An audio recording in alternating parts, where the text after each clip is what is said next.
অত্যন্ত নিকটতম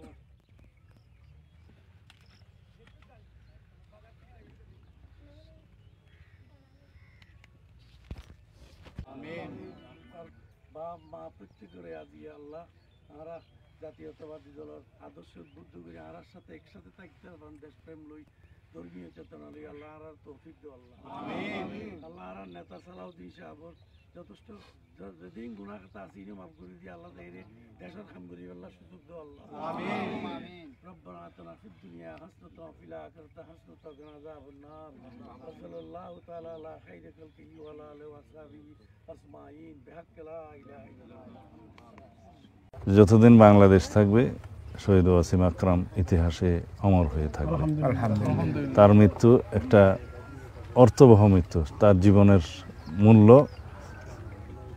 সে জাতিকে তার জীবন উৎসর্গ করে দিয়ে জাতির জন্য, জাতির কল্যাণের জন্য, গণতন্ত্রের জন্য তার জীবনকে সে অর্থবহ করেছে, মূল্যবান করেছে।